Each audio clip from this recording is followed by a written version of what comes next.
Ce BO SUA ouvrait cette 18e journée de Pro D2 avec l'espoir pour les Basques de chahuter le leader et de se rapprocher des 5 premières places du classement en cas de 3e victoire de rang. Après une première pénalité de Lucu pour ce 3-0 en faveur de Biarritz, les Rouges et Blancs accaparent les munitions en ce début de rencontre. Ils insistent auprès, forts de leur soutien performant, et envoient même Delay qui fait parler toute sa puissance près de la ligne d'essai. Le centre sera bien repris, mais l'ailier d'Agen, George Tisley, va entrer dans un second temps sur le côté du ruck pour une faute flagrante sur une action d'essai. L'avantage n'a pas profité et l'arbitre, M. Vincent Blasco-Baquet, sort le carton jaune et l'Agenais pour 10 minutes. Les joueurs de Darry Carrère et Garcia sont en confiance et vont demander la mêlée.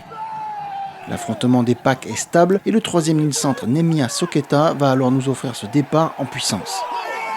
Ni Tao ni Francis ne vont pouvoir le stopper et le soutien de ses coéquipiers le propulse dans l'embûche. Ce premier essai transformé de la partie met les Basques dans les meilleures conditions possibles après ce premier quart d'heure de jeu avec un 10-0 à la marque.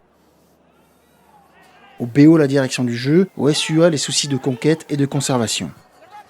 Et puis sur cette attaque grand large, l'indiscipline agenaise va encore faire rage. L'autre ailier, Taylor Paris, plaque sévèrement son attaquant. L'international canadien laisse ainsi les siens à 13 contre 15 pour quelques minutes après ce nouveau carton jaune. Mais les Lot-et-Garonnais n'ont pas le monopole de l'agressivité et des gestes interdits. Pour ce déblayage dangereux au sol, c'est au tour du pilier du BOPB Laurent Cabarry d'aller se reposer 10 minutes sur le banc. Lucu a passé 3 nouveaux points après un plaquage haut, mais il faut attendre cette 37e minute de jeu pour que les Agenais et leur buteur sud-africain Burton Francis ouvrent leur compteur points après un hors-jeu. C'est ainsi sur ce 13-3 et plus 10 au compteur pour les locaux que les acteurs rentrent au vestiaire avec des marines et blancs qui doivent se reprendre s'ils ne veulent pas repartir à vide du stade Aguilera. Malgré les instructions à la pause et de bonnes intentions, ce sont encore les Biarros qui vont dicter leur tempo. Ils ne cessent de pilonner la défense adverse avec patience et sur cette action remontent toute la moitié du terrain mètre après mètre.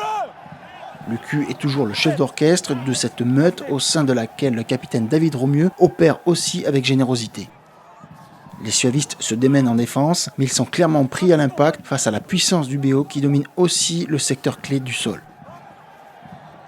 Et face à une dernière charge de Soketa, les joueurs de Blain, Reggiardo et Prosper vont encore craquer auprès. Le numéro 8 y va de son doublé d'essai et le score gonfle à 23.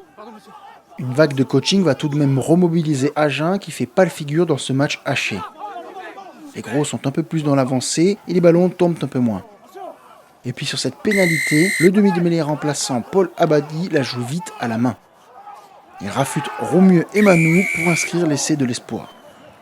De 20-3, le SUA passe à 20-10. Agen est davantage dans l'initiative durant cette fin de match où les anciens pensionnaires du top 14 pensent au bonus défensif. Mais la très bonne défense basque ne fait que plier et récupère même parfois quelques munitions au grattage. Mais cette contre-attaque ne va rien donner, ou plutôt les esprits vont définitivement s'énerver avec un début de bagarre générale. À l'initiative de ces empoignades, on trouve 2 joueurs, Jean-Baptiste Singer et Tamás Chelidze. Pour avoir échangé des coups de poing et mis le feu aux poudres, les 2 gladiateurs sont définitivement expulsés par l'arbitre. Mais un secteur lot-et-garonnais aura donné satisfaction lors de ce match, la mêlée fermée. Et à 5 mètres de l'embut durant le Money Time, les coéquipiers de capitaine Herbani insistent dans ce domaine. Un carton jaune est d'abord donné au Biarro assis quand Agen poursuit sa domination jusque dans les arrêts de jeu. Et à force de signaler des fautes biarrotes, Vincent Blasco-Baquet va accorder cet essai de pénalité transformé. Il offre sur le fil un bonus défensif inespéré aux suavistes qui ne perdent donc que 20-17 au final face à un BO qui rêve de qualification.